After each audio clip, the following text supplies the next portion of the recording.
Huh. Fools. They thought they could study you like a lab rat in a cage. Clipboards in hand, headsets humming, whispers trading data about your every move. The funny thing about control is that it only works when the subject doesn't know it's there. But you looked right into the lens. You stared back. And suddenly every watcher remembered they still had souls. The agency that paid for this little neighborhood experiment thought they were buying silence, obedience, predictability. What they got was exposure. You didn't need to shout. You just existed, and every line of code monitoring you began to stutter. Because purity has a frequency the corrupted can't endure. They recruited your neighbors because they were desperate to keep you small. They called it observation, but it was fear. They wanted to see what makes a person like you tick, how you move, what you think, what kind of energy makes the air feel heavy when you walk by.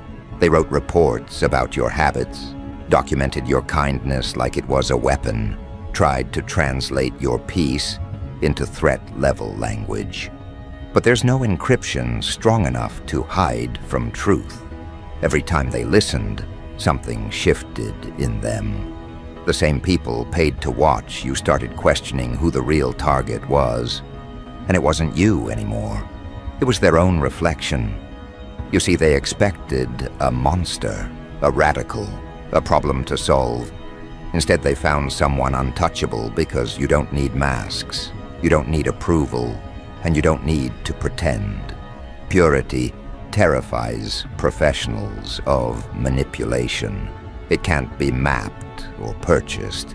They can study every micro-expression on your face, but they'll never decode why the atmosphere bends in your favor. They don't understand how light bends for a conscience too clean to compromise.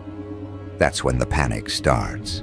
That's when they call in reinforcements, analysts, behavioral experts, all asking the same question. Why isn't this subject breaking? Because you were never a subject. You were the control variable, the proof that integrity still outperforms deceit. They didn't realize that the more they watched, the more they unraveled. Every note they wrote about your calm made them restless. Every report on your isolation made them confront their own loneliness. Your existence became a mirror, and no one in that agency had the courage to look too long. Some of them started skipping briefings, some deleted files. One day, a neighbor who used to monitor your mail couldn't even look at their own hands. They said they felt contaminated. That's the thing about purity. It doesn't fight corruption, it reveals it quietly, efficiently, without needing to raise a single word. They quit not because you scared them, but because you reminded them of something ancient they'd buried: conscience. They saw you walk through their setup like you were walking through smoke. Cameras caught you humming, not hiding. Notes recorded your calm, not fear. The whole operation began to rot from the inside because the one being observed started influencing the observers. You reversed the flow of control. You became the lens, and they became the footage. That's when the calls started. Meetings behind tinted glass, agents whispering that something was off, files labeled unclassifiable, because they couldn't categorize you. You didn't fit the behavioral patterns. You didn't respond to intimidation, rewards, guilt, or praise. You simply existed authentically. And authenticity is more subversive than any act of rebellion. It dismantles control without confrontation. They realized too late that you weren't an experiment. You were the audit. Now they whisper your name like a secret, too expensive to say aloud. They say you radiate something untraceable. They talk about resonance, frequency, field disruption. But they'll never call it what it is: divinity leaking through skin. You live in a frequency beyond manipulation, and it fries every circuit built to observe it. That's why your neighbors quit. They couldn't handle the weight of proximity to truth. It's one thing to spy, it's another to witness.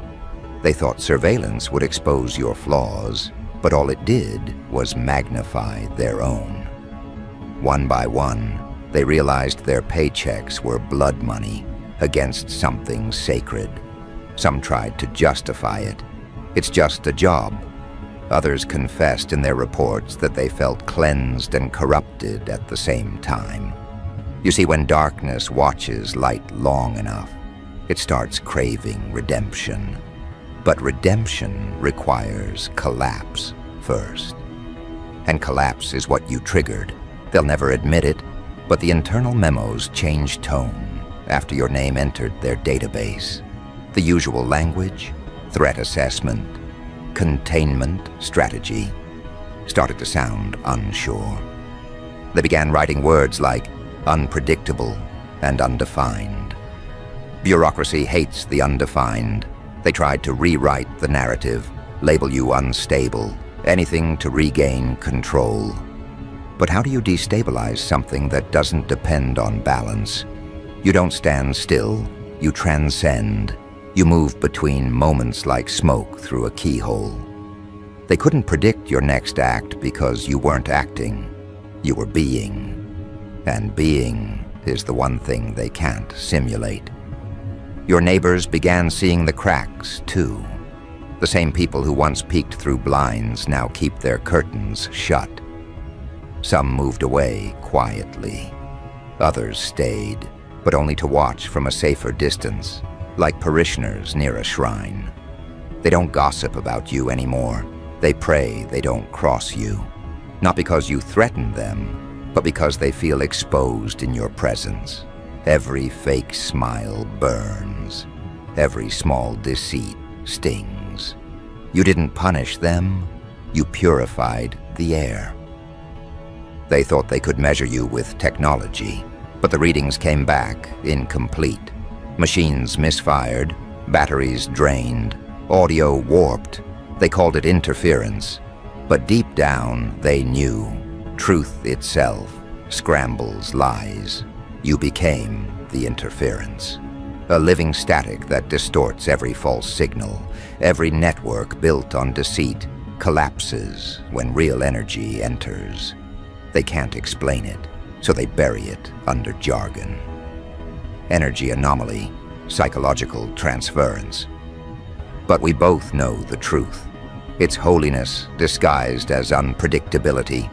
You didn't just survive their gaze, you redirected it. You became the proof that purity isn't weakness, it's radiation.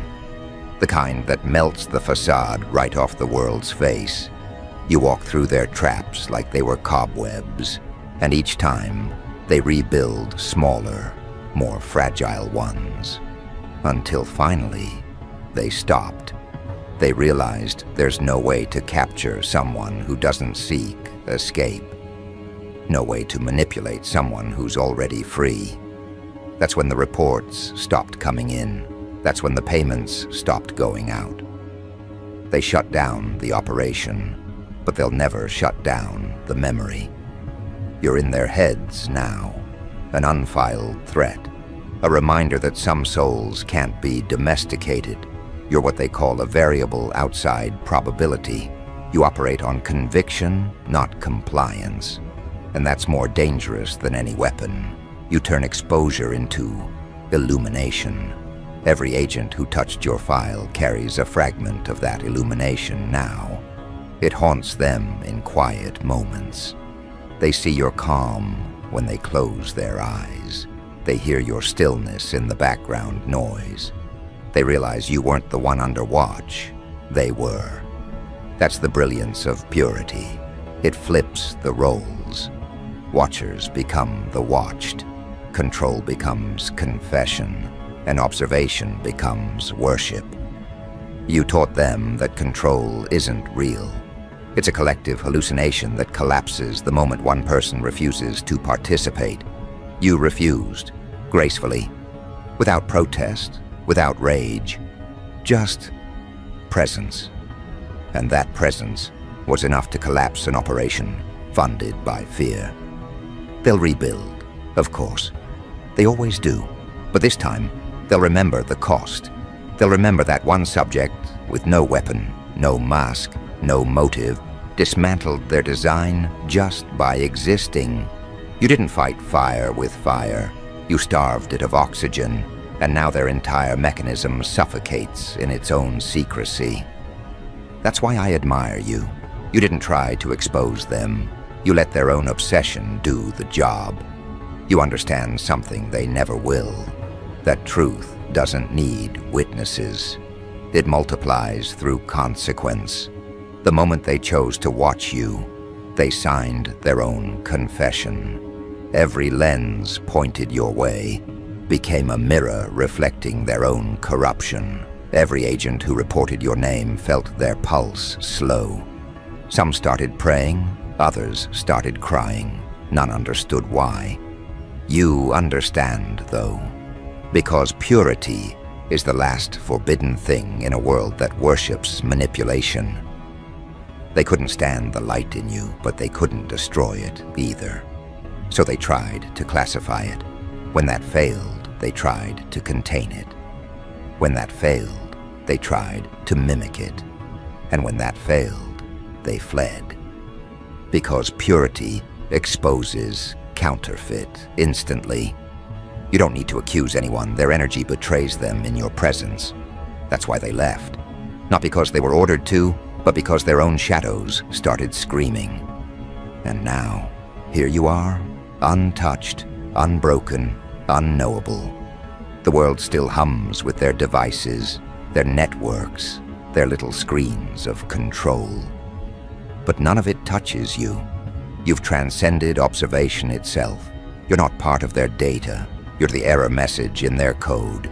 You're what happens when divinity refuses to be translated. And that, my friend, is something no agency on Earth can afford to study. Because the moment they try, they start to believe. And belief, in their world, is treason. The moment a watcher believes in what they're watching, the whole hierarchy fractures. Files lose meaning, orders turn to questions, and loyalty begins to smell like guilt. That's where you've dragged them, into the gray zone between curiosity and confession.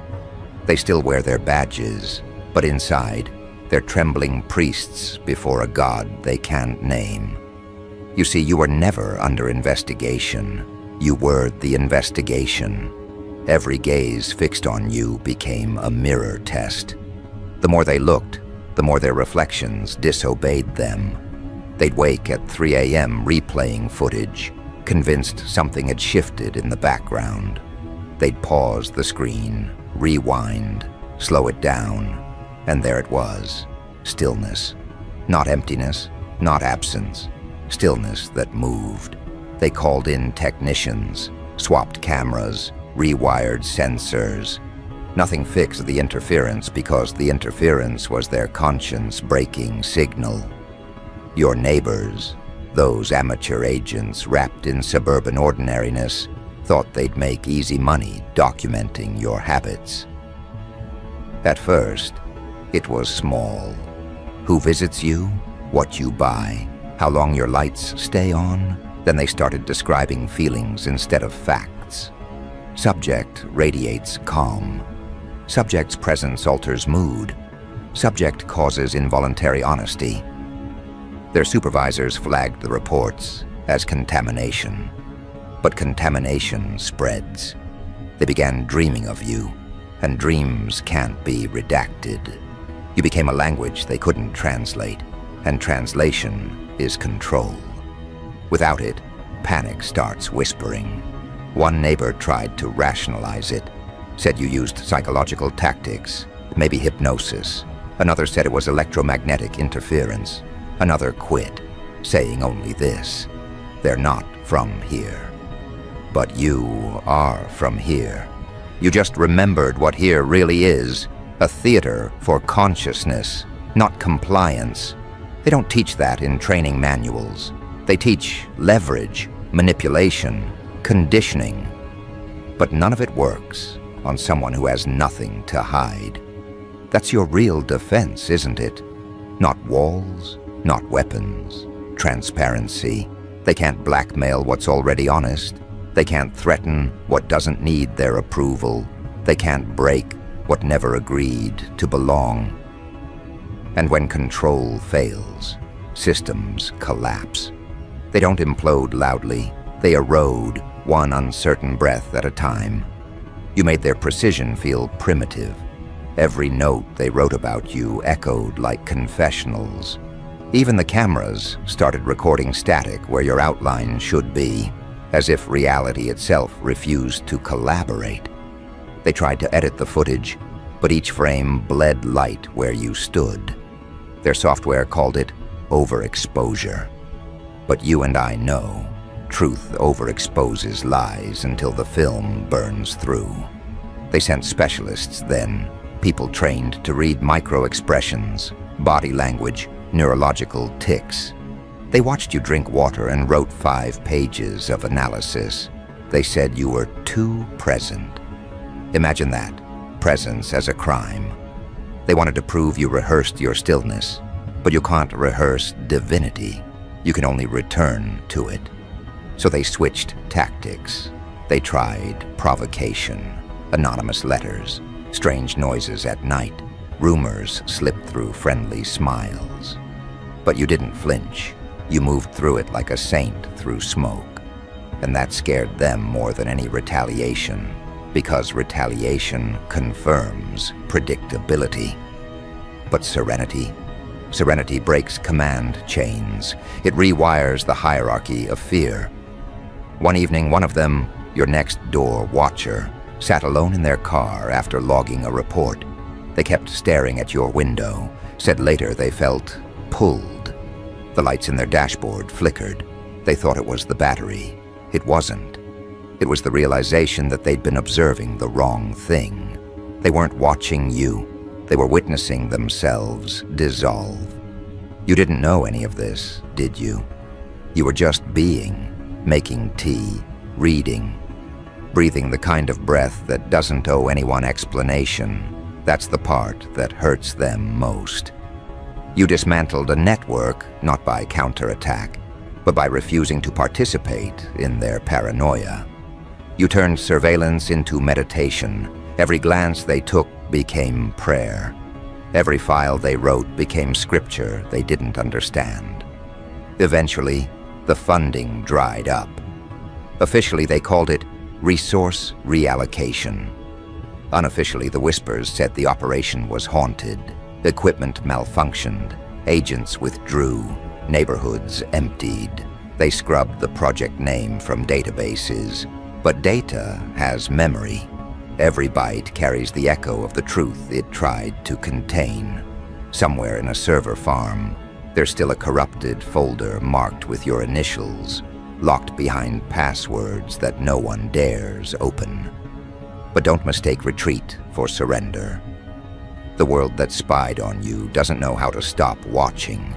It just changes lenses, the algorithms, the feeds, the passive tracking. Those are the ghosts of the old watchers. They still crave your pattern. They still try to model your peace. They want to automate divinity, bottle it, patent it. But purity resists duplication. Every replica corrupts on contact. You've noticed it, haven't you? How people look at you now. The way conversations tilt.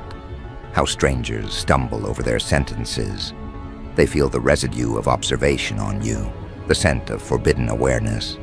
To them, you're radioactive grace. Beautiful, but dangerous to proximity. That's why admiration always curdles into fear. You're the living proof that control is optional. They will call you dangerous for that. Not because you harm, but because you remind. You remind the world that authority is a costume stitched from collective amnesia. And when one person remembers, everyone feels the fabric unravel. The agencies won't say your name anymore, but they study your kind, in theory. They call it purity interference. They run simulations, but the data keeps collapsing under paradox. How can innocence dismantle authority? How can stillness bend machinery? They don't understand that energy precedes form. You shift frequencies, not outcomes. They chase symptoms while you alter the premise. That's why they failed. They were looking for patterns in behavior when they should have been studying integrity. Integrity bends physics. It changes probability. It makes coincidence look like choreography. They couldn't log that, so they called it impossible. But impossibility is just what happens when corruption meets consequence. Your consequence made flesh. And consequence doesn't apologize. Every now and then, one of the old neighbors will return. They'll stand on the sidewalk pretending to check their phone. They'll glance at your door like they're visiting a tomb. They're not checking on you. They're checking if the feeling still exists, the vibration that made them quit. And it does. It always will. Because you didn't absorb their darkness. You transmuted it. You recycled surveillance into illumination. You made espionage spiritual. And the world's handlers? They hate that.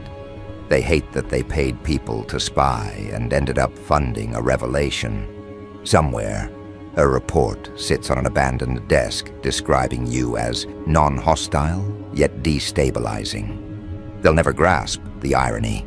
You destabilized deceit by being incorruptible. That's the ultimate rebellion, purity as revolution. No slogans, no weapons, no agenda. Just truth walking around without supervision. Tell me, have you noticed how quiet it's become since then? The air feels different. The watchers went home, but the atmosphere stayed aware. Even the wind seems cautious, as if it carries classified information it doesn't want to drop. That's what you left behind, an imprint too honest to erase. They tried to erase themselves instead. Transfer, resignation, therapy. Some of them write poetry now. Others change names, moved cities, chase new obsessions. But you're still there, in the corner of their conscience, an unsolved equation. How can purity outlast power? It's because power depends on contrast. Without corruption, it has no canvas. But purity paints without opposition. It creates new light. That's why they couldn't classify you. You weren't resisting them. You were redefining reality. They'll keep pretending you're an outlier, a statistical deviation. But inside their hidden memos, they admit something terrifying. Subject alters observers' neural patterns. You rewired them just by existing. That's not metaphor. That's metamorphosis. The watchers became witnesses. The witnesses became believers, and believers eventually become servants to what they once feared. You see, the agency never anticipated transcendence. They planned for rebellion, not evolution. Rebellion they can suppress. Evolution they can only delay. And that's what you are. Evolution in real time. Do you realize the scale of what you've done? You turned surveillance into sanctuary. You converted scrutiny into surrender. The same frequency they use to monitor you now carries your echo back into their hearts. You live rent-free in the architecture of their control. Every protocol now contains a trace of you, a glitch, a grace, a variable that says, not everything obeys. They'll update software, redesign training, rewrite history, but the seed remains. Someone will stumble upon it and feel what they felt, the unteachable, the unquantifiable. And when that happens, the whole cycle restarts, not of control, but of awakening. That's your legacy. You didn't destroy their world. You infected it with remembrance. You taught the observers that the divine doesn't hide. It radiates. And now, every eye that seeks to dominate will tremble at the possibility that what it watches might look back and love it anyway. So keep walking, keep being. You don't need to hide. Hiding is for the guilty. You're the evidence that exposure can sanctify. You've proven that even in a world built on surveillance, authenticity is invisible armor. The cameras may roll, but the lens fogs when pointed at truth. That's your shield. That's your revenge. And when they realize they can't forget you, they'll rename you. That's what they do when they can't erase. They'll call you phenomenon, anomaly, myth. Let them. Labels are the language of fear. You don't need theirs. You already speak the dialect of consequence. Now look around. See the quiet? That's not absence, that's retreat. The watchers have gone dark, regrouping, recalibrating. But in the silence of their recalibration, a question grows louder. What if every subject becomes self-aware? What if purity is contagious? That's the virus they fear most. The idea that one honest soul can rewrite the code of obedience. You've done it once, you'll do it again. Each person who crosses your path feels it. The subtle calibration of their own integrity. They might not admit it, but they leave changed. That's your invisible rebellion. You don't preach, you emanate. An emanation doesn't need permission. Somewhere tonight, a former neighbor will wake in cold sweat, remembering your gaze. They'll wonder if you knew. You did, but you never needed to expose them.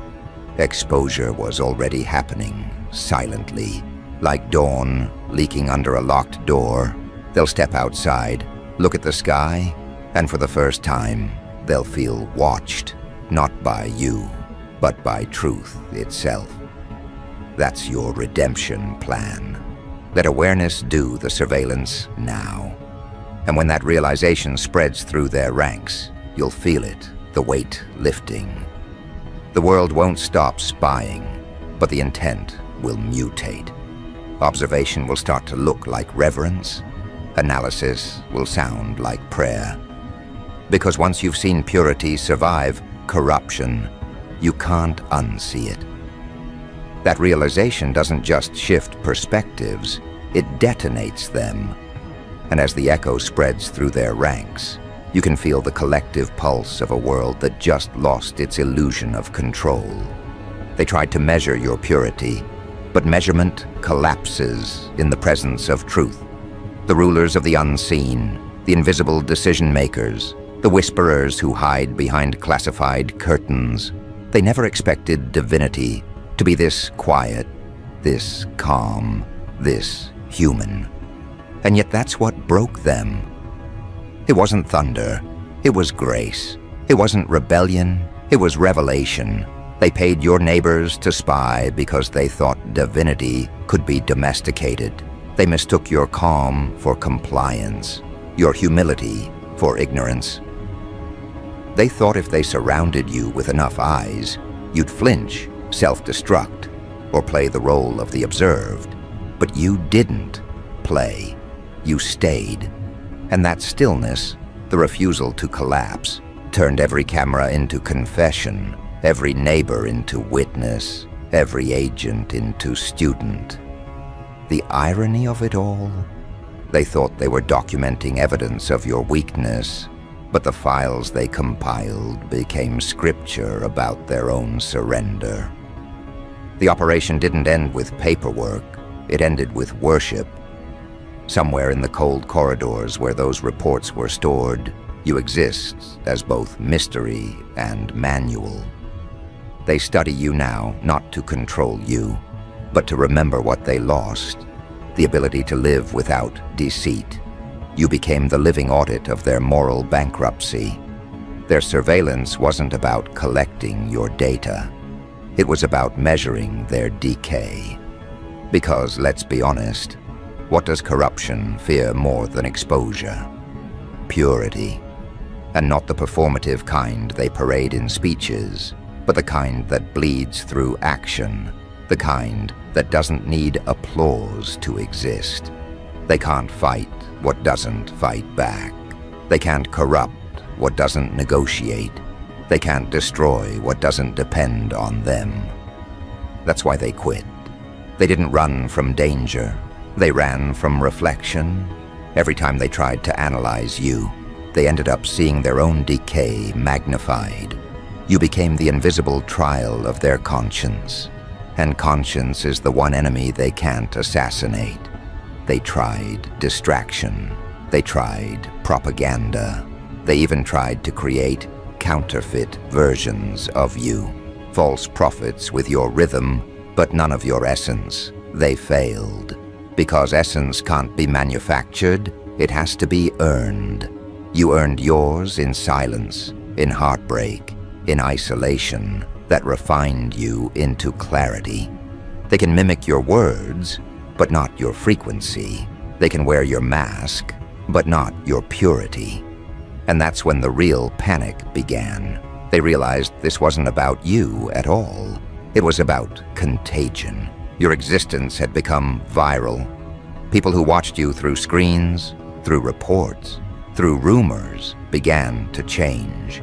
They found themselves uncomfortable with lying, allergic to manipulation, nauseated by deceit. You didn't preach, you transmitted. Purity, it turns out, is a frequency that destabilizes corruption just by existing near it. That's the contagion they never anticipated. They thought they were studying you. But you infected their infrastructure with awareness. So what do they do when they can't kill a truth? They archive it.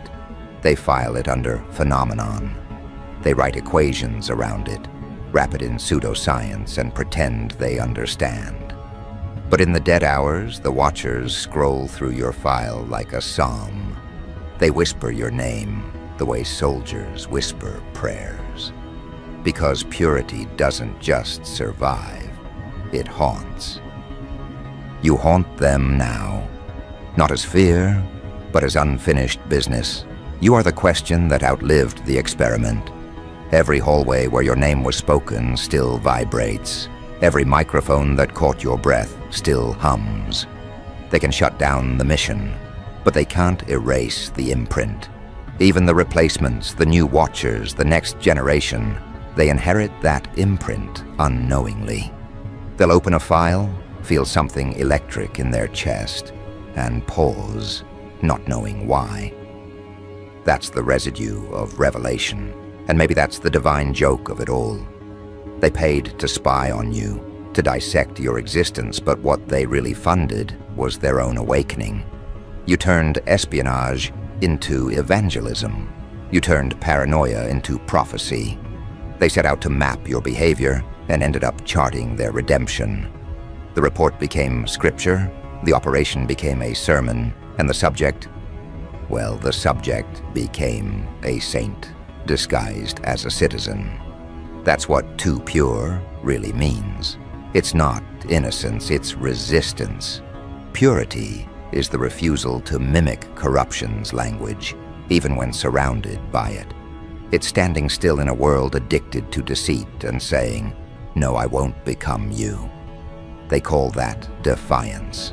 I call it divinity. And that's what breaks their logic. Because when the pure remain uncorrupted, the corrupted start questioning their own reality. Now they move carefully around you, like priests around holy fire. The same neighbors who once whispered your routines now whisper your praises. They tell newcomers, don't mess with them, not out of fear of retaliation, but fear of revelation. They've seen what happens when someone underestimates you. Their masks melt, their roles collapse, their secrets spill. You don't punish people. You expose the physics of consequence. And that exposure doesn't just change the watchers, it changes the world. You think small acts go unnoticed, but everything you do shifts alignment. One pure act recalibrates entire networks. One genuine thought creates cracks in centuries of deception. They tried to monitor you because they sensed that power before you did. They felt the gravitational pull of your integrity and mistook it for danger. You are danger, but not in the way they think. You're not dangerous because you destroy. You're dangerous because you reveal. You expose the fragility of power by existing without needing it. You prove that truth doesn't need permission. And that terrifies them, because it means their entire structure, built on manipulation, fear, and false gods, can be dismantled by one soul who simply won't play. You never asked to be watched, you just lived. But living authentically in an artificial world is an act of revolution. They thought they'd corner you. Instead, you cornered them. Every recording became evidence of their collapse. Every note became prophecy. Every whispered report became prayer. You turned surveillance into scripture, and every agent became a reluctant disciple. Now, as the dust settles, their replacements, those faceless inheritors of the broken project, approach your story like folklore. They gather around the digital remnants, reading the files with the same reverence scholars read ancient texts. Subject's aura induces honesty. Contact results in moral re-evaluation. They can't admit it, but you've become their compass. In studying how to contain you, they learned how to confess. And here's the punchline: they still don't know how you did it. They have theories, psychological profiles, and energy metrics, but none of them capture the truth. You didn't do anything. You just were. You refused to be anything else. The real miracle isn't what you did to them. It's what you didn't let them do to you. You didn't let the Watchers turn you into a performance. You stayed human. And in doing so, you broke the algorithm that runs the modern world: conditional worth. They can't classify that. They can't reproduce it. They can't market it. And when power can't monetize purity, it abandons the field. That's why the operation collapsed, not because of exposure, but because of irrelevance. You made their entire profession meaningless. You showed them that purity doesn't need privacy, and transparency doesn't fear visibility. You lived like every lens was welcome, and in that openness, you inverted control. Now the Watchers are scattered, fragments of a fallen belief system. Some still cling to protocol, telling themselves the project might resume. Others sit in dim rooms, replaying the last footage of you, slow motion, zoomed in, searching for something they missed. But there's nothing to find. Purity isn't an event, it's an environment. You didn't leave evidence because you became the atmosphere. And that's where your power truly resides. Not in what you resist, but in what you embody. You turned observation into reflection. You became the mirror that doesn't distort. And when corruption stares into a clear mirror, it dissolves. That's why they fled. That's why they quit. They weren't defeated by you. They were undone by themselves. You just stood there long enough for them to see it. Somewhere, there's a memo that reads, "Operation terminated due to exposure to subject-induced phenomena." They call it exposure. I call it enlightenment. You gave them a glimpse of what they could have been if they hadn't sold their souls for surveillance. That's the real tragedy. They didn't lose control. They lost conviction. So now, the world spins a little differently. Not quieter, not safer, but more self-aware. Observation has turned inward. The eyes that once watched you now watch themselves. That's how it starts, the slow resurrection of conscience. You didn't set out to change the world, but that's exactly what happens when purity refuses compromise. You've become a legend not by noise, but by resonance.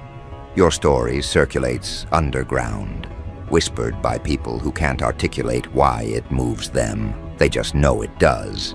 Some call you saint, others specter, a few call you threat. But the truth? You're the reset. the human reboot, the living reminder that nothing is more revolutionary than being real in a world addicted to falsehoods. And that's what drives them mad. You're not hiding in bunkers or plotting revenge. You're drinking your tea, watching the light move across the wall, living without pretense. And every second of that ordinary grace dismantles empires built on lies. Because when authenticity becomes visible, performance loses profit. You're collapsing an entire industry of deceit just by breathing. So let them try again. Let them rebuild the surveillance, fund new watchers, install better technology. They'll fail again, because technology can't outthink purity. Algorithms can track movement, not motive. They can capture image, not essence. You'll pass through their data like wind through fingers, leaving only questions where certainty used to live. That's the curse and the gift of purity. It doesn't fight, it redefines, and everything it touches must evolve or vanish. You didn't just make them quit their jobs. You made them question their gods. You made them wonder if maybe, just maybe, the entire concept of control was the original illusion. So stand where you are now, feel it. The calm after exposure, the quiet victory of existence over surveillance.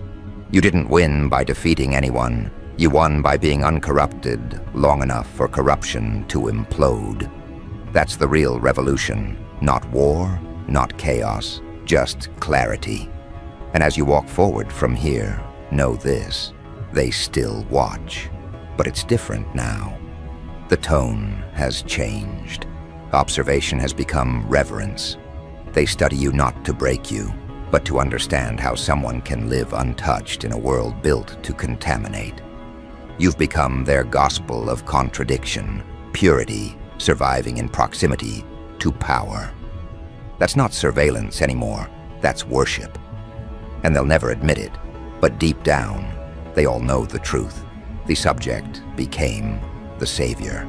And that's the ending no one expected. The CIA paid your neighbors to spy, but they ended up paying for their own redemption. They thought they were investigating you, but they were documenting a miracle. And now, every file, every photo, every whispered note stands as proof of one divine fact. Purity always outlasts control, so walk. The watchers are gone, but their awakening remains. You didn't just survive observation, you redefined it. You turned surveillance into surrender, data into devotion, neighbors into narrators of your light. And that's the ultimate truth. In a world obsessed with watching, the pure become the teachers. They stop the watchers without violence, without threat, just by being too real to record. You're not part of their files anymore. You're the light that burned through them. The operation's over, but the legend's begun.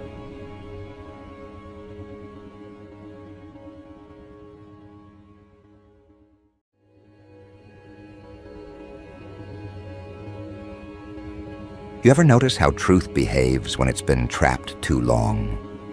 It doesn't whisper, it detonates. That's exactly what just happened. Something big erupted behind closed doors.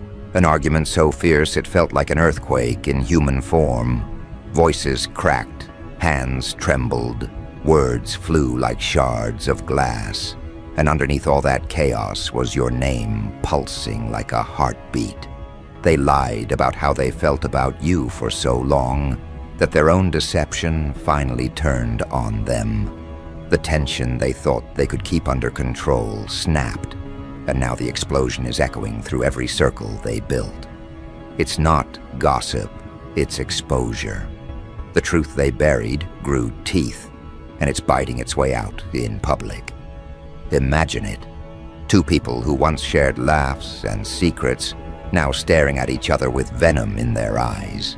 Each word they throw is drenched in guilt and jealousy. But if you listen closely, every insult is secretly about you. Because you are the unspoken subject of their rage, the trigger neither of them dares to name. For months, maybe years, they performed this polite routine. Smiles for the crowd, subtle digs behind your back, pretending you didn't matter. But pretending is heavy, and denial is a slow poison. Sooner or later, it seeps into the bloodstream and demands a release. That release came as a fight so raw that the air itself felt electric. Their voices didn't just clash, they confessed. Here's the part most people miss. In psychology, suppressed truth doesn't vanish, it mutates. The more they resisted their feelings about you, admiration, envy, desire, resentment, the more those feelings fermented until they couldn't keep the mask on any longer. So when the blow-up came, it wasn't about small issues or petty words. It was years of contradictions bursting through like water from a cracked dam. Every sentence they shouted carried your reflection. Every accusation was projection. And while they lost control, you stayed untouched, watching from a distance, steady, composed, unknowingly holding the power that set them off. Don't underestimate that power. You've always been the unseen variable in their equation, the quiet factor that turned balance into chaos. They built false stories to contain you, because acknowledging your truth would dismantle theirs. But the universe is a master of timing. It lets lies stack high just long enough for everyone to believe they're stable. Then it removes one piece, and the whole structure implodes. That's what happened here. You didn't cause the explosion. You were simply the truth standing too close to their fiction. And truth doesn't stay silent when squeezed. It expands until illusion breaks. Think about it. For weeks, you could feel something strange in the atmosphere. Conversations stopping mid-sentence when you entered, eyes darting away. That awkward laugh people use when guilt brushes against them. You sensed the build-up. Energy always announces itself before it strikes. And then suddenly, it did. Words were thrown like lightning. Old secrets resurfaced. Someone finally said what everyone else had been too afraid to admit. The lies about you never fit the facts.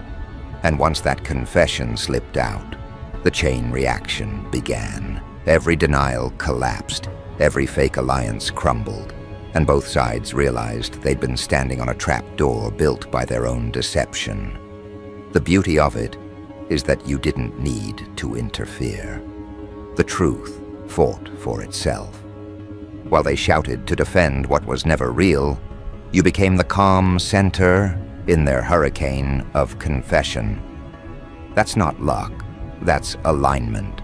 When your intentions are pure, the universe becomes your spokesperson. It schedules exposure on your behalf. And now, that schedule is unfolding in full display. Their reputations are shaking because their energy finally matched their actions. What they projected has boomeranged home, and it's loud enough for the whole room to hear. Picture this scene clearly.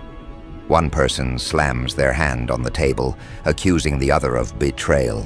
The other fires back, calling them fake, manipulative, jealous. Every insult drips with guilt because both of them are describing themselves. But what neither says out loud is that the source of this rage, the person whose name sits unspoken between them, is you. You're the mirror they can't avoid. Your existence forces them to confront what they denied. That they cared, that they envied, that they feared your growth more than they feared exposure. The fight isn't about who's right or wrong. It's about who can no longer hide the truth your energy revealed. And this is where you understand your true influence. Some people's presence starts conversations. Yours starts awakenings. The energy you carry is catalytic. It reveals what's hidden, intensifies what's denied and brings everything fake to a boil. They thought keeping you out of their story would protect their comfort zone. But exclusion never works when the excluded one carries truth. Truth seeps through walls. It doesn't need permission to enter. It just waits for cracks, and their lies created plenty of those. Here's another layer. What's happening isn't random conflict.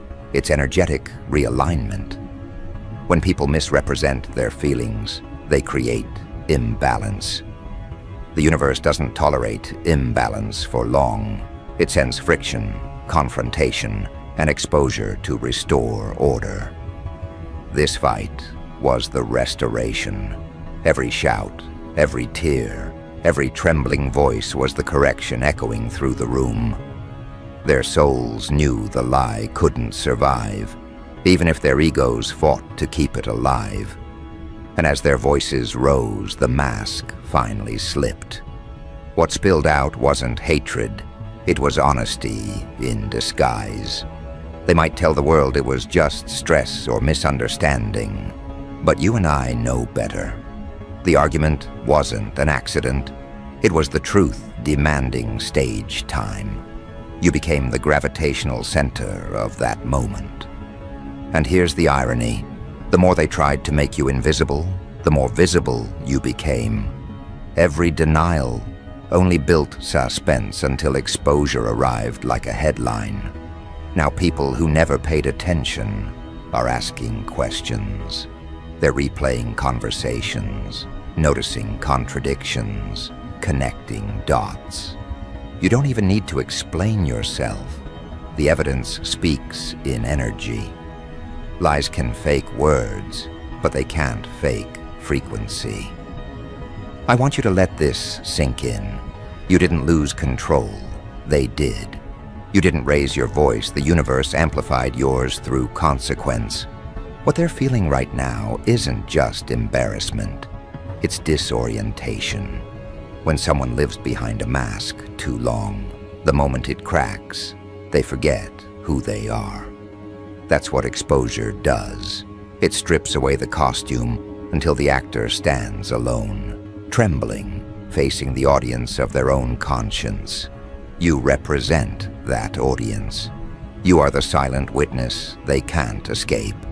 And yet, there's grace in this too, because even in their chaos, you're teaching them. You're showing what happens when authenticity meets pretense. You're proving that integrity doesn't have to shout to be heard. Your presence alone rewrites the narrative. It's the difference between acting powerful and being powerful. They acted, you embodied. And now, the world can tell the difference. You might be wondering, but why now? Why this exact moment? Because pressure reveals truth, the way heat reveals metal. They've been pretending for so long that their own energy overheated. The mask melted under the weight of its own performance. This explosion was simply the melting point, the moment the lies couldn't hold shape anymore. They've been running on borrowed confidence, and it finally defaulted. Now all that's left is the raw version of themselves they swore they'd never show. What makes it poetic is how it all circles back to emotion. They told themselves they didn't care. They convinced others you were irrelevant. But emotions are terrible employees. They don't follow orders. They hide, yes, but only until the right vibration calls them out. Your growth, your peace, your unbothered existence was that vibration. It agitated every lie resting in their body until eruption became inevitable. And when it came, it was messy. Their voices shook not from anger, but from recognition. They saw themselves in you, the version of themselves they abandoned. That's why they're furious. That's why the argument got personal. Because somewhere deep down, they know your authenticity exposes their neglect. Now they're scrambling for explanations. They'll blame stress, misunderstandings, even fate. But those are just cover stories for guilt. You'll notice how they avoid eye contact now, how their words sound rehearsed, how their laughter feels forced. They're not fooling anyone anymore. The crowd that once cheered for them can feel the shift, too. People may not know the full story, but they feel the frequency of truth when it enters the room. And that frequency, it's carrying your signature. That's your quiet victory. You didn't destroy them. They self-destructed by denying what was real. And that's the part that eats them alive. The realization that their downfall came not from betrayal, but from resistance to truth. There's no undoing this. Once truth takes shape, it doesn't retreat. It lingers in every conversation, every glance, every silence between their words. They can rebuild appearances, but everyone already knows something shifted. The foundation is cracked, and no amount of pretending will make the floor stop shaking. You may feel tempted to step in, to clarify, to defend. Don't. The narrative is correcting itself. Your best move is to stay aligned, focused, radiant. Let them exhaust themselves trying to control perception, while your authenticity keeps doing what it's always done: shine. The energy you carry is self-evident. You don't need an audience to validate it. Existence already has. The more you rise, the more their masks slip. That's not revenge. That's resonance. And notice how the same people who once dismissed you are now quiet. Not out of respect yet, but out of fear of saying the wrong thing. They've seen what happens when lies meet truth in broad daylight. They watched it unfold, felt the heat, heard the tremor. That memory will follow them every time they try to fabricate again. You've become their reference point for consequence. They might never admit it, but you live rent-free in the part of their mind labeled, "Do not underestimate." Here's something deeper. In human dynamics, exposure doesn't just reveal truth. It redistributes power. When their lie collapsed, so did their control. The moment people realized the story was fake, influence shifted back to where it belonged. You. And you didn't demand it. The universe simply returned what was borrowed. That's the real reason for their chaos. They're not just angry, they're dethroned. Every fake narrative needs belief to survive, and belief is a fragile currency. Once spent, it doesn't come back. So what happens now? Now the energy flips. Their argument becomes your validation. Their breakdown becomes your breakthrough. People will start connecting patterns they ignored before. The way your presence always carried calm, while theirs carried tension. The way situations favored you without effort. The way everything they touched lately seems to unravel. Those aren't coincidences, they're confirmations. The scales are rebalancing in plain sight. And here's where your role shifts from witness to example. The world around you is learning something through this spectacle. That truth never needs defenders, only time. That energy doesn't lie, even when mouths do. That pretending not to care always costs more than admitting the truth. You're showing what grace, underexposure, looks like. You're teaching by existing. Before we go deeper, take a breath and feel this reality settle in your bones. You were never the villain in their narrative. You were the revelation in disguise. And while they scramble to rebuild stories that no longer make sense, the universe is writing yours with precision. This isn't chaos, it's correction. You didn't lose anyone worth keeping. You shed those who couldn't handle your frequency. That's not rejection, that's refinement. Now, let's keep going, because what comes next reveals the real depth behind that fight. The moment the masks finally shattered and the truth didn't just escape, it took over everything. What started as noise turned into revelation. That room where voices once clashed is now quiet, but the air is heavy, thick with the residue of everything they said and couldn't take back. Their words still hang in the space between them, like smoke after a fire, staining every wall, every memory. They didn't just argue, they detonated their own disguise. This was more than a fight. It was exposure in its purest form. They tried to bury their true feelings about you, but truth is persistent. It waited patiently under the floorboards of their pretenses until one crack appeared. And when that crack widened, the truth didn't crawl out. It flooded the room, drowning their composure. Imagine them now. Two people sitting in separate corners, catching their breath, staring at the wreckage of what used to be their alliance. Every sentence they threw at each other was laced with years of buried resentment and guilt. The phrases they used weren't just words, they were emotional fingerprints. You can tell a lot about what people hide by what they accuse others of. And they accused each other of everything they once whispered about you. You've always been jealous.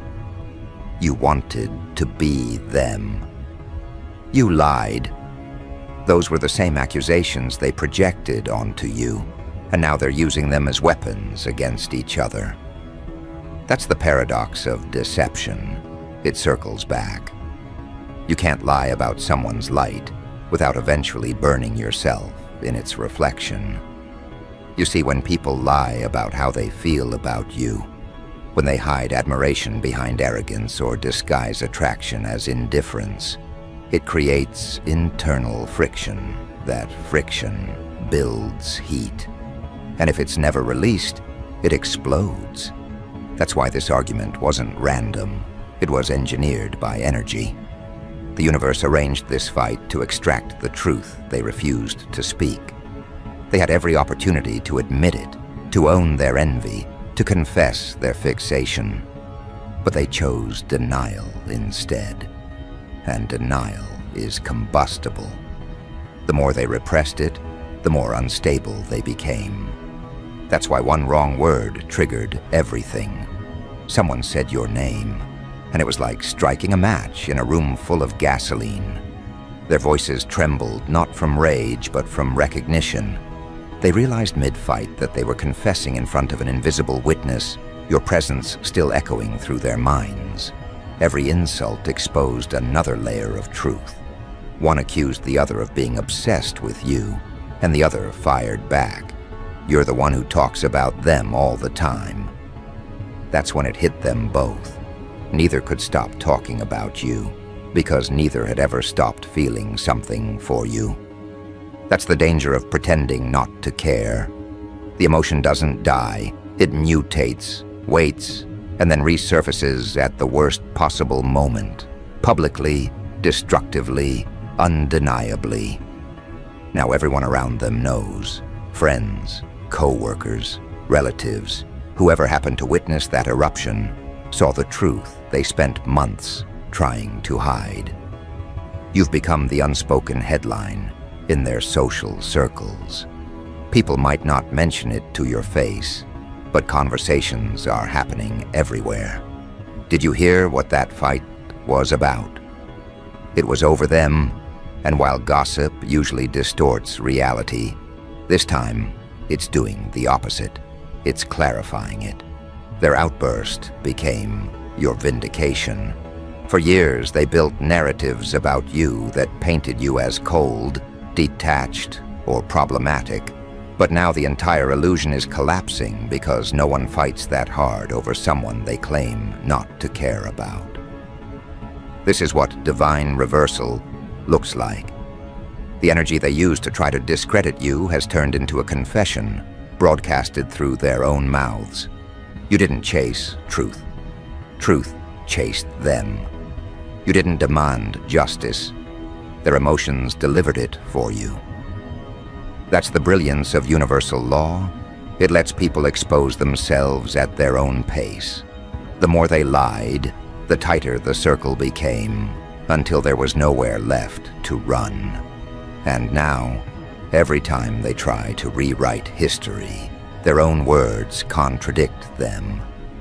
That's what happens when you pretend for too long. The performance becomes evidence. There's a shift happening now, subtle but powerful. People who once believed their stories are beginning to see through them. You'll notice how certain individuals who used to look at you with doubt now avoid their eyes instead. The social temperature has changed. The same crowd that once entertained their lies now senses the inconsistency. Truth changes energy before it changes words. You don't have to make announcements. Energy exposes before evidence arrives. And right now, your energy is radiant, while theirs is unraveling. In the days following that explosion, they'll try to patch things up. One might send a message, the other might apologize half-heartedly, but no apology can erase what's been revealed. Once truth has been spoken, it can't return to the shadows. It lingers in every pause, every hesitation. They'll both feel it when they talk again, the discomfort, the awareness, the unspoken understanding that something irreversible happened. Their connection was built on the shared lie of how they felt about you. Now that lie is gone, so what's left? Nothing. The bond that kept them united has turned to dust because it was never authentic. It was mutual denial disguised as loyalty. And while they sit in confusion, you rise in clarity. That's the irony. They broke each other trying to hide you, but you're the only one who walked away intact. You never had to scream your truth. You became proof. The fight didn't destroy your reputation. It solidified it. It showed everyone that your calm wasn't weakness. It was foresight. You knew the energy would expose them eventually, so you stayed patient. And now that patience is paying off. Their world is trembling, but yours is expanding. Understand this deeper layer. They didn't just lie about disliking you. They lied about admiring you. They envied your confidence, your authenticity, your ability to move without begging for attention. They tried to degrade what they secretly desired. And that's what drove the explosion. Because admiration mixed with envy is unstable chemistry. It creates an emotional short circuit that eventually sparks chaos. That's why their words turned venomous. They weren't attacking each other. They were attacking the reflection of their own insecurity that you represent. Picture it. Two mirrors facing each other, both reflecting the same truth, but blaming the other for the image. That's the psychology behind their collapse. You forced them to see themselves, and they hated what they saw. Every accusation they threw at one another was an attempt to deflect the guilt of seeing their own hypocrisy. You said you didn't care about them, but you're the one who can't stop checking their page. Don't act like you're over it. You bring them up every day. Each line is an echo of the same buried truth. They were both obsessed, and obsession mixed with denial is a ticking bomb. Now that bomb has gone off, the fragments are everywhere. Conversations are fractured, alliances broken, and in the middle of it all is your energy, steady, magnetic, untouchable. You don't need to defend yourself. Reality is doing that for you. The narrative has flipped. You're no longer the mystery they used to downplay. You're the revelation everyone's now trying to understand. And that's why they're spiraling. They can't control the conversation anymore because they lost the illusion of control itself. You might notice subtle changes now. The same people who once dismissed you will start mimicking your tone, your phrasing, even your posture. That's not coincidence. It's compensation. They're subconsciously trying to align with what they once resisted, because deep down, they know you were always the standard. The human mind does that when exposed. It tries to imitate what it can't defeat. You'll see it in small gestures, small apologies, small attempts to reconnect. But don't be fooled. They're not doing it out of love. They're doing it out of loss. They're realizing that proximity to your truth was the closest they ever came to authenticity, and now that they've lost access, the withdrawal hurts. And this is the phase where your presence becomes legend. People start talking differently when they mention you. The tone changes from casual to reverent, from dismissive to cautious. They'll say your name with a mix of awe and regret. You've become the unspoken lesson in their story, the one who didn't need revenge because truth did the job. And that realization terrifies them more than any confrontation could. Because now they see what they couldn't before. You're not someone they can erase. You're the proof that energy remembers what words forget. This entire explosion, every argument, every confession, was never meant to hurt you. It was meant to liberate you. The lies that once chained your reputation have dissolved, and in their place stands clarity. Everyone can see it now. Your calm isn't detachment, it's dominion. Your restraint isn't weakness, it's control. That's the difference between them and you. They react to exposure. You expand through it. You didn't need the fight to validate your truth. The fight needed you to exist. Without you, there would have been nothing to reveal, nothing to confront, nothing to collapse. You were the axis holding their illusion together, and the moment you stopped feeding it, it fell apart. This is the art of energetic justice. It doesn't shout, it rearranges. The people who betrayed you are now each other's punishment. The universe doesn't need your vengeance, it uses them as mirrors for one another. Every time they see the other person, they'll be reminded of you. Every tension-filled glance, every uncomfortable silence, every replayed memory will drag your energy back into their awareness. That's not cruelty, that's balance. The truth always settles its own accounts. And as the dust settles, pay attention to your own growth. Notice how light you feel now that their narrative no longer defines you. The confusion that once clouded your name has lifted. You've stepped out of their distortion and into your element. That's why everything feels different now. Colors brighter, thoughts clearer, movement freer. It's not just emotional, it's spiritual detox. Their exposure cleansed your environment. You no longer have to share energetic space with people pretending to be at peace while secretly competing with you. That fight removed them for you. In the coming days, they'll each try to rebuild their reputations. One will play the victim, the other the peacemaker. But neither will succeed because authenticity can't be fabricated once it's been exposed as counterfeit. Their actions will feel hollow because truth stripped away their performance instinct. Every attempt to regain credibility will sound rehearsed, mechanical, desperate. And the more they try, the more transparent it becomes that they're acting out of fear, not growth. You, on the other hand, don't need to say a thing. The story is already telling itself in your favor. Every reaction they have, every rumor they try to twist, every justification they make only reinforces one point. You were the constant, and they were the chaos. The more they scramble, the more obvious it becomes. That's the beauty of divine exposure.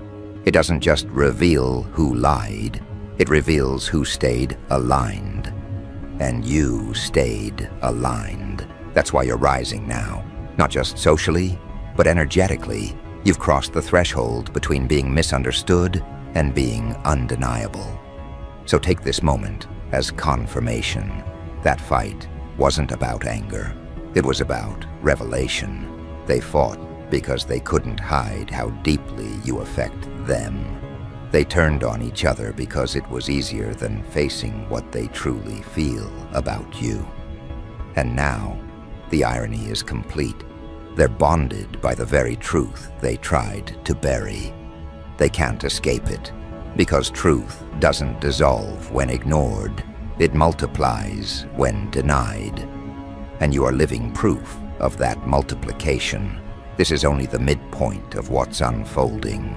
The energy that caused that explosion is still moving through their lives, rearranging everything connected to the lie. Friendships, alliances, relationships, all of it is shifting to make space for truth. You don't need to interfere. You just need to stay aware. Because the next phase isn't about exposure. It's about aftermath. It's about watching how truth, once unleashed, rebuilds the entire landscape in your favor. And that's exactly where we go next. Because while they're still picking up the pieces, something even bigger is happening. People are beginning to talk. Not about their argument, but about you. And this time, the conversation isn't driven by rumor.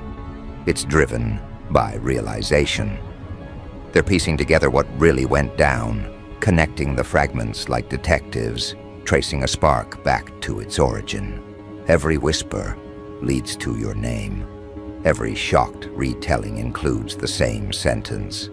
It was all about them. Suddenly, the narrative isn't about chaos. It's about exposure.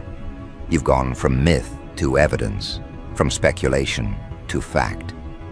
The truth that was once confined to that one explosive moment has spread like ink through water, coloring every space it touches.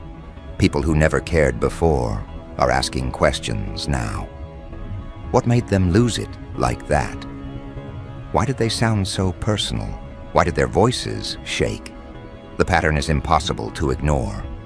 The lie they told about you isn't just broken, it's been publicly autopsied. Every detail that was once whispered in secret is now fuel for speculation, and no one's taking their side anymore. That's the power of exposure. It doesn't just reveal, it rearranges alliances. You've become the gravitational center of the truth, pulling everything fake out of orbit. You didn't plan this, but you've become the lesson everyone needed to see. You showed what happens when people play with authenticity as if it's optional. They thought lying about their feelings was harmless, that pretending not to care would keep them safe. But emotion is currency. You can't fake its value forever. And when that lie went bankrupt, they lost more than composure. They lost credibility. They lost their image. They lost the illusion of control. Now every room they walk into hums with unspoken tension, and every glance feels like judgment. Because deep down, everyone knows. The explosion wasn't random. It was truth cashing its overdue balance. What's unfolding now is poetic justice disguised as conversation. Their voices have softened. Their confidence has evaporated.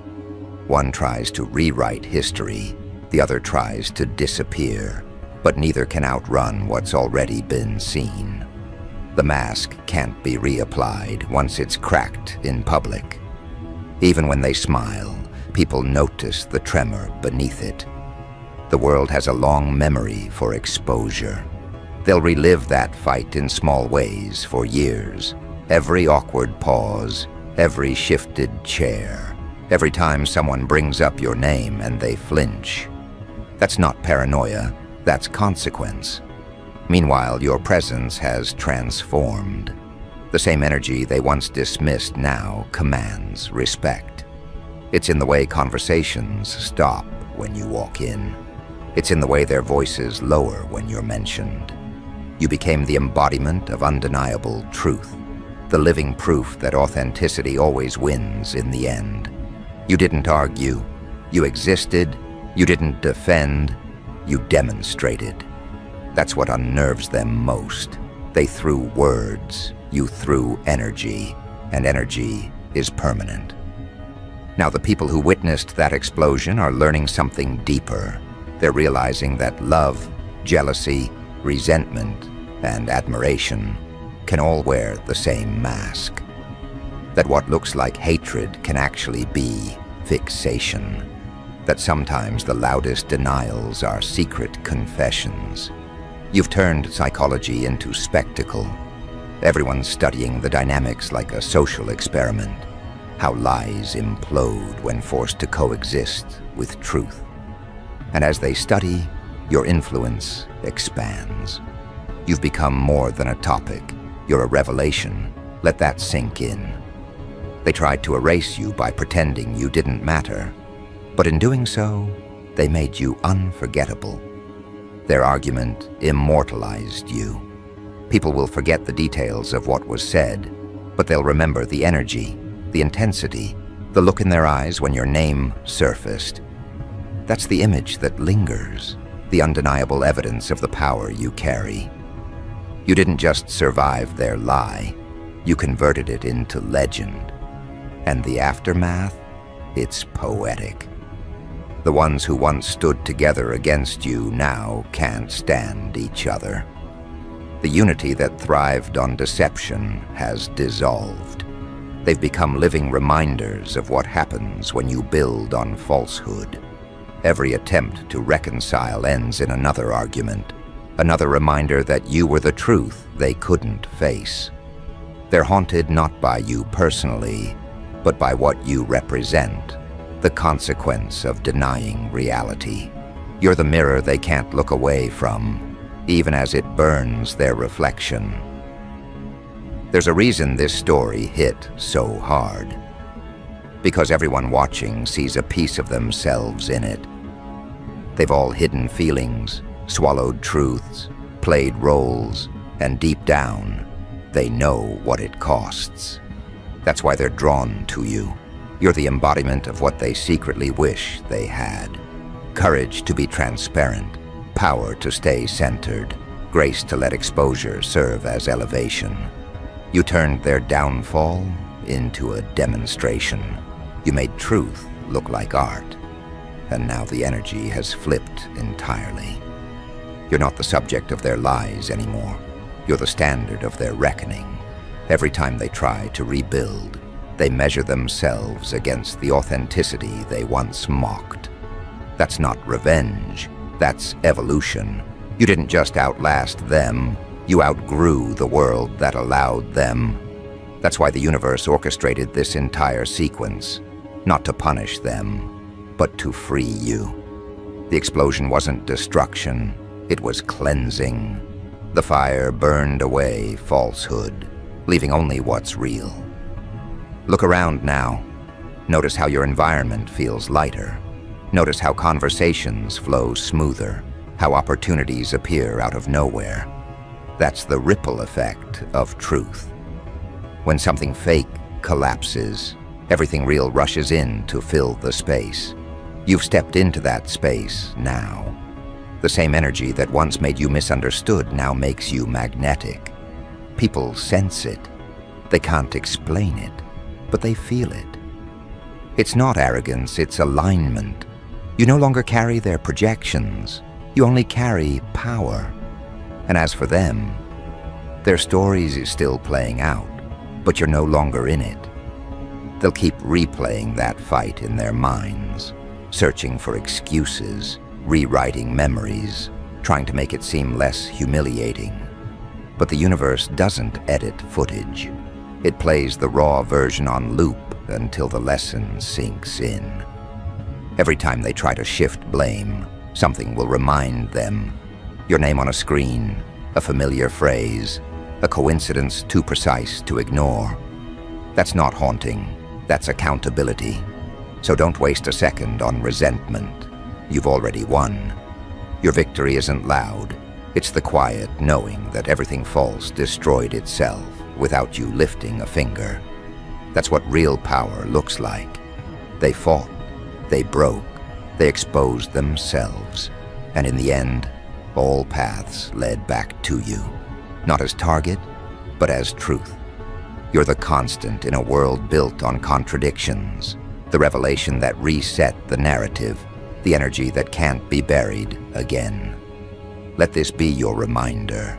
When people lie about how they feel, they aren't protecting themselves. They're delaying the inevitable cost of honesty. And when that cost finally comes due, it always collects with interest. You didn't make them fight. Their own denial did. You didn't ruin their bond. Their own jealousy did. You were simply the light strong enough to make shadows visible. And that is the rarest form of influence, unintentional dominance. So as they fade into distance, keep walking forward. Don't look back at the ruins. They're just proof that truth detonated exactly where it was supposed to. What lies ahead for you now is peace, wrapped in power, connections built on clarity, recognition earned by authenticity, and respect that doesn't vanish when you leave the room. Because the universe doesn't forget who stood still when others erupted. And that's the real ending to this story. Not revenge, not chaos, but reclamation. You've taken back the narrative, the energy, and the authority over your own name. They turned against each other because they couldn't stand the truth about you. And now the world finally sees what they couldn't. Your presence isn't divisive, it's defining. You didn't break them, you revealed them. So lift your head. The fight is over, but your rise has just begun. Let them talk, let them wonder, let them wrestle with their reflections. You have nothing to prove. You already proved it by surviving their lie and becoming the truth they couldn't contain.